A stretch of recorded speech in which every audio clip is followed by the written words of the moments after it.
Di sebuah sore yang cerah di Bandung, Nenek Siti, seorang wanita berusia 70 tahun, sedang berjalan santai di sekitar kawasan Dago. Dengan tongkat di tangan dan langkah yang mantap, ia menikmati udara segar pegunungan yang menyejukkan. Dago, dengan suasana yang asri dan rindang, selalu menjadi tempat favoritnya untuk melepas penat. Tanpa sengaja, Nenek Siti menyaksikan dua pria muda, Dimas dan Danu, yang sedang berlatih parkour di trotoar. Mereka melompat dari satu trotoar ke trotoar lainnya, berputar di udara, dan mendarat dengan gesit. Gerakan mereka begitu lincah dan penuh energi, menarik perhatian siapapun yang melihat. Namun, dalam salah satu lompatan, Dimas kehilangan keseimbangan. Tubuhnya melayang tanpa kendali, dan seketika itu juga, sebuah mobil melaju kencang dari arah berlawanan. Melihat bahaya yang mengancam, Nenek Siti tanpa pikir panjang berlari ke tengah jalan dan menarik tubuh Dimas ke sisi jalan. Mobil itu hanya berselisih beberapa inci dari mereka. Danu, yang menyaksikan kejadian itu, segera menghampiri dan membantu Nenek Siti. Mereka bertiga duduk di trotoar, terengah-engah, namun lega karena selamat dari kecelakaan yang mengerikan. "Terima kasih, Nek," kata Dimas dengan napas tersengal. "Kamu baru saja menyelamatkan hidupku." "Iya, terima kasih banyak, Nek," tambah Danu. "Kamu luar biasa." Nenek Siti tersenyum. "Anak-anak muda harus hati-hati. Dunia ini penuh kejutan." Setelah memastikan bahwa mereka berdua tidak terluka parah, Nenek Siti mengajak mereka ke warung kopi dekat situ untuk menenangkan diri. Di sana, mereka bercerita tentang kehidupan masing-masing. Dimas dan Danu adalah saudara kembar yang baru saja pindah ke Bandung untuk melanjutkan studi di Institut Teknologi Bandung, ITB. Mereka sangat menyukai olahraga ekstrim, terutama parkour, yang mereka pelajari secara otodidak melalui video dan tutorial online. Nenek Siti mendengarkan dengan seksama. Meskipun usianya sudah lanjut, ia memiliki minat yang besar terhadap perkembangan dunia modern. Ia selalu ingin tahu tentang hal-hal baru dan tidak pernah merasa tua untuk belajar. "Kalian berdua hebat," kata Nenek Siti. "Tapi ingat, keselamatan itu nomor satu. Jangan sampai semangat justru membawa bahaya." Dimas dan Danu mengangguk setuju. Mereka merasa terinspirasi oleh kebijaksanaan Nenek Siti. Sejak pertemuan itu, mereka sering bertemu di warung kopi yang sama. Mereka berbagi cerita, pengalaman, dan kadang-kadang berlatih bersama. Nenek Siti, meskipun tidak ikut berlatih, selalu hadir sebagai pendukung dan penyemangat. Suatu hari, saat mereka sedang duduk bersama, Dimas berkata, "Nek, kami ingin mengundangmu ke latihan parkour kami di lapangan Saparua. Kami ingin menunjukkan bahwa kami serius dan menghargai nasihatmu." Nenek Siti tersenyum. "Baiklah, aku akan datang. Tapi ingat, aku hanya penonton." Hari yang ditunggu pun tiba. Nenek Siti mengenakan pakaian yang nyaman dan membawa kursi lipat kecil. Ia duduk di pinggir lapangan, menyaksikan Dimas dan Danu berlatih dengan penuh semangat. Gerakan mereka semakin lincah dan terkoordinasi. Mereka berdua tampak seperti satu kesatuan yang tak terpisahkan. Setelah latihan selesai, Dimas dan Danu menghampiri Nenek Siti. "Terima kasih sudah datang, Nek," kata Dimas. "Iya, terima kasih," tambah Danu. Nenek Siti tersenyum. "Aku bangga melihat kalian berlatih dengan tekun. Teruslah berlatih, tapi jangan lupa untuk selalu menjaga keselamatan." Sejak saat itu, Nenek Siti menjadi bagian dari komunitas parkour mereka. Ia tidak hanya menjadi penonton, tetapi juga menjadi sumber inspirasi dan motivasi bagi Dimas dan Danu. Kehadiran Nenek Siti memberikan warna tersendiri dalam setiap latihan mereka. Namun, siapa sangka, pertemuan tak sengaja itu akan membawa perubahan besar dalam hidup mereka semua. Perubahan yang tidak hanya mengubah Dimas dan Danu, tetapi juga Nenek Siti. Sejak pertemuan tak terduga itu, hubungan antara Nenek Siti, Dimas, dan Danu berkembang menjadi sebuah persahabatan yang erat. Setiap minggu, mereka menyempatkan diri untuk bertemu di lapangan Saparua, sebuah ruang publik yang telah lama menjadi pusat aktivitas warga Bandung. Lapangan ini, yang dibangun pada tahun 1910 dengan nama Nederlands Indie Athletic Unie, NIAU, merupakan lapangan olahraga publik pertama di Bandung. Lapangan Saparua terletak di perempatan Jalan Ambon dan Jalan Banda, dikelilingi oleh pepohonan rindang yang memberikan keteduhan di tengah teriknya matahari. Di sekitarnya terdapat berbagai fasilitas olahraga, seperti trek lari, gor Saparua, lapangan basket, dan sirkuit sepatu roda. Tempat ini juga dikenal dengan keberadaan warung-warung kuliner yang menawarkan berbagai jajanan lezat. Pada suatu sore yang cerah, Nenek Siti duduk di bangku kayu di tepi lapangan, menikmati semilir angin yang berhembus. Dimas dan Danu sedang berlatih parkour di area yang telah mereka tentukan. Mereka berlatih dengan penuh semangat, melompat dari satu rintangan ke rintangan lainnya, berputar di udara, dan mendarat dengan gesit. Gerakan mereka semakin terkoordinasi, menunjukkan kemajuan yang signifikan sejak pertama kali mereka bertemu Nenek Siti. Nenek Siti mengamati mereka dengan penuh perhatian.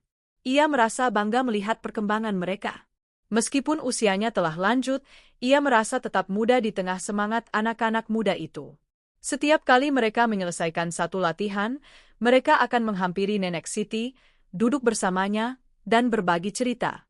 Suatu hari, setelah latihan selesai, Dimas berkata, "Nek, kami ingin mengundangmu untuk makan bersama di warung sate dekat sini.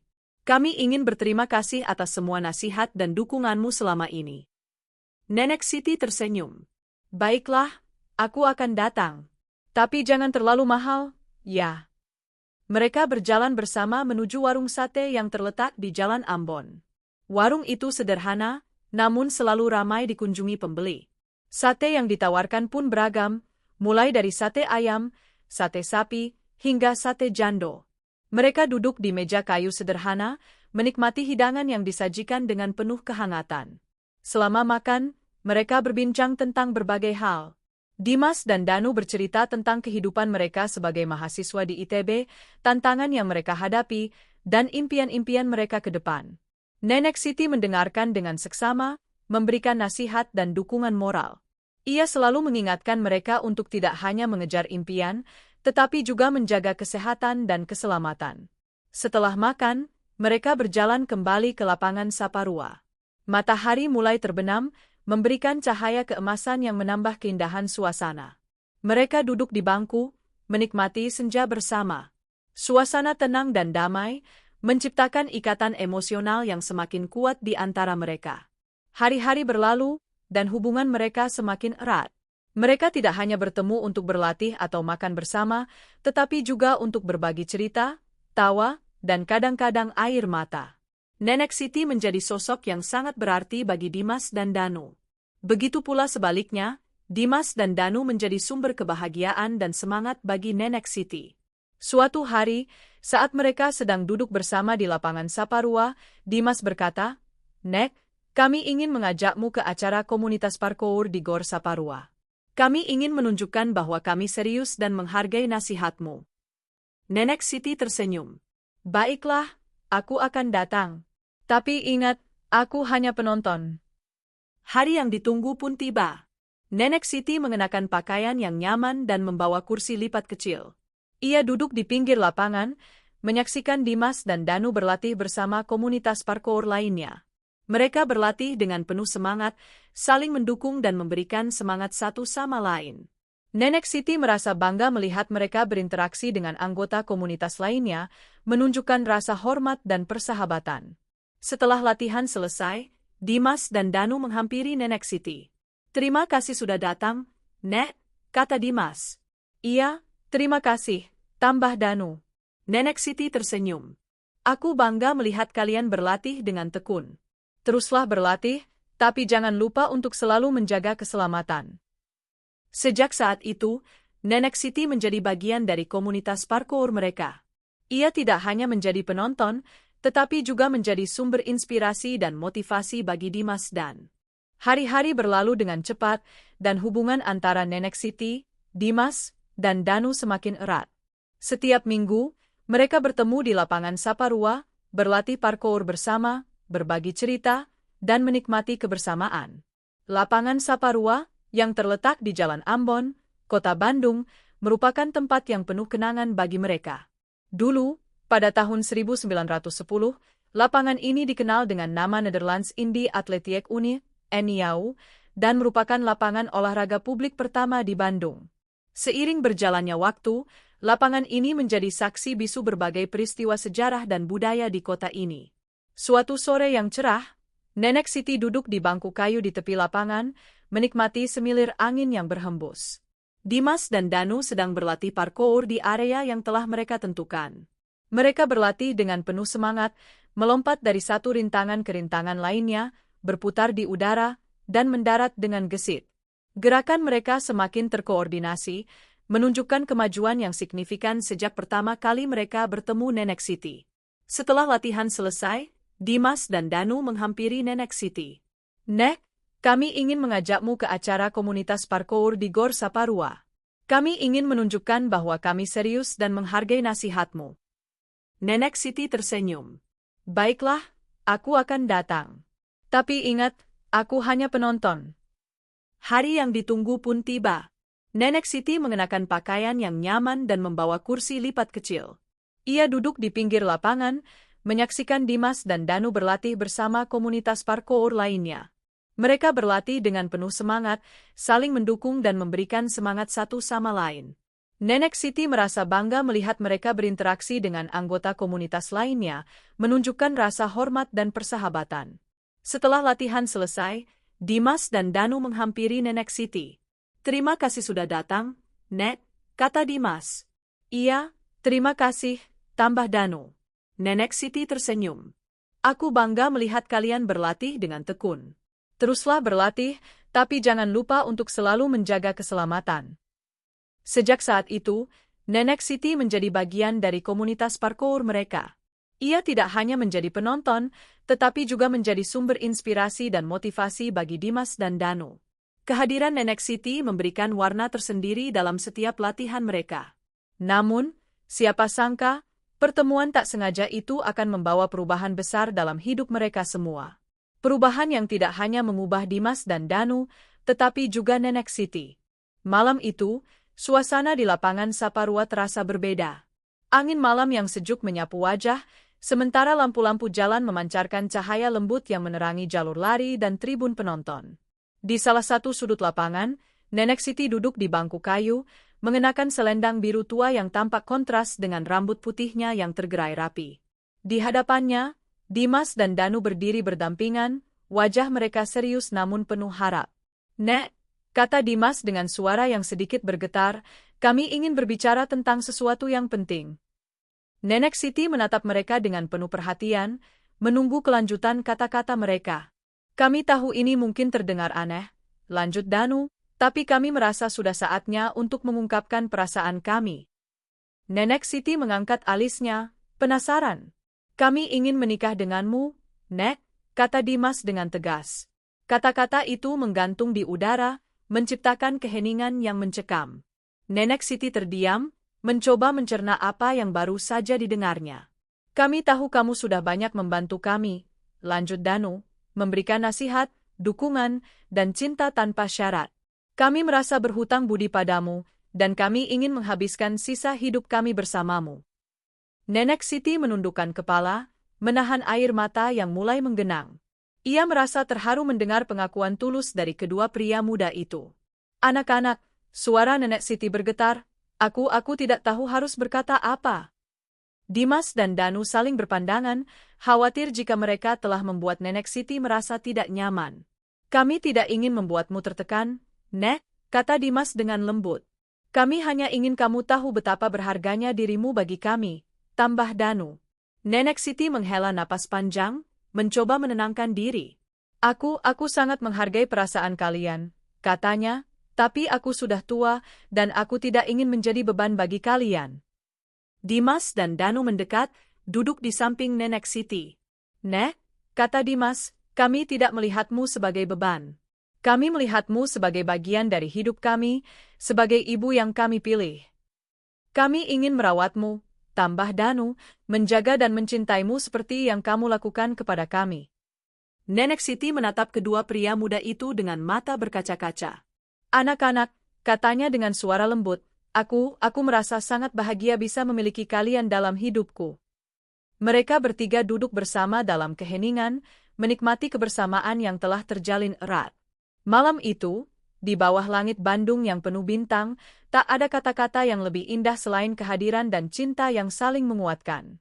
Pernikahan mereka berlangsung di Gedung Saparua, sebuah tempat yang syarat sejarah dan kenangan. Gedung ini, yang dibangun pada tahun 1961, telah menjadi saksi bisu perjalanan musik underground Bandung dan berbagai peristiwa penting lainnya. Dengan kapasitas 4.000 orang, gedung ini menjadi tempat yang tepat untuk merayakan momen istimewa mereka. Suasana di dalam gedung dipenuhi dengan dekorasi yang elegan namun sederhana. Lampu-lampu gantung berkilauan, menciptakan atmosfer yang hangat dan romantis.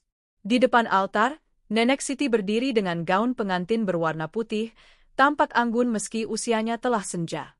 Di sampingnya, Dimas dan Danu mengenakan jas hitam yang serasi, tersenyum penuh kebahagiaan. Para tamu undangan, yang terdiri dari keluarga, sahabat, dan anggota komunitas parkour, duduk dengan penuh harap.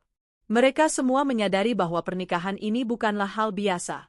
Ini adalah simbol dari cinta yang melampaui batas usia dan konvensi.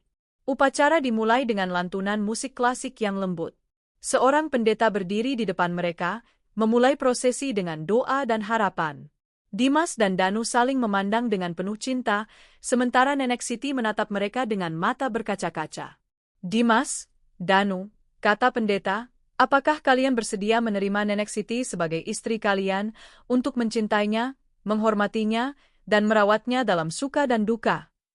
Kami bersedia, jawab Dimas dan Danu serentak, suara mereka penuh keyakinan. Pendeta kemudian beralih kepada Nenek Siti. Nenek Siti, lanjut pendeta, apakah kamu bersedia menerima Dimas dan Danu sebagai suami kamu untuk mencintai mereka, mendukung mereka, dan berjalan bersama mereka dalam kehidupan ini? Nenek Siti menundukkan kepala sejenak, menahan emosi. Kemudian, dengan suara yang lembut namun penuh keyakinan, ia menjawab, "Saya bersedia." Dengan kata-kata itu, mereka resmi menjadi pasangan suami istri. Para tamu undangan berdiri dan memberikan tepuk tangan meriah, menyaksikan pernikahan yang penuh makna dan kehangatan. Setelah upacara, acara dilanjutkan dengan resepsi yang sederhana namun hangat. Makanan lezat disajikan, dan para tamu menikmati kebersamaan sambil berbincang dan tertawa. Dimas dan Danu tidak pernah melepaskan tangan Nenek Siti, menunjukkan betapa besar cinta dan penghormatan mereka kepadanya. Di tengah keramaian, Nenek Siti berdiri sejenak di dekat jendela, menatap keluar. Di luar, langit senja berwarna oranye keemasan, menciptakan pemandangan yang menenangkan. Ia merasa damai dan bahagia, menyadari bahwa hidupnya telah berubah dengan cara yang tak terduga. "Terima kasih, Allah," bisiknya dalam hati. "Terima kasih telah memberiku kesempatan untuk merasakan cinta sejati di usia senjaku." Malam itu, mereka bertiga pulang bersama, berjalan di bawah cahaya bulan yang lembut. Mereka tahu bahwa perjalanan mereka baru saja dimulai, dan banyak petualangan menanti di depan. Namun, mereka juga tahu bahwa selama mereka bersama, tidak ada yang tidak mungkin. Di lapangan Saparua, tempat pertama kali mereka bertemu, mereka berjanji untuk selalu mendukung satu sama lain, untuk selalu mencintai dan menghormati, dan untuk selalu berjalan bersama dalam suka dan duka. Dan di sana, di bawah langit Bandung yang penuh bintang, mereka memulai babak baru dalam hidup mereka, dengan cinta yang tak terbendung dan harapan yang tak pernah padam. Cerita tentang Nenek Siti, Dimas, dan Danu mengajarkan kita bahwa cinta sejati tidak mengenal batas usia, status sosial, atau latar belakang. Melalui kisah mereka, kita diajak untuk memahami bahwa cinta yang tulus dan penuh pengorbanan dapat mengubah hidup seseorang secara mendalam. Nenek Siti, meskipun telah memasuki usia senja, tidak menutup hatinya untuk mencintai dan dicintai. Begitu pula dengan Dimas dan Danu, yang meskipun jauh lebih muda, mampu melihat keindahan jiwa Nenek Siti dan menjadikannya bagian dari hidup mereka. Kisah mereka mengingatkan kita bahwa cinta sejati tidak mengenal usia. Akhirnya, kisah Nenek Siti, Dimas, dan Danu mengajarkan kita untuk hidup dengan penuh makna. Mereka menunjukkan bahwa hidup yang penuh cinta, pengorbanan, dan kebersamaan adalah hidup yang paling berarti. Kisah mereka menginspirasi kita untuk mencintai dengan tulus, menghargai setiap momen, dan menjadikan cinta sebagai bagian utama dalam hidup kita. Melalui kisah ini, Kita diajak untuk merenung dan menyadari bahwa cinta sejati tidak mengenal batas usia, status, atau latar belakang. Cinta sejati adalah tentang memberi tanpa mengharapkan balasan, menerima pasangan apa adanya, dan saling mendukung dalam suka dan duka. Semoga kisah ini menjadi inspirasi bagi kita semua untuk mencintai dengan tulus dan hidup dengan penuh makna.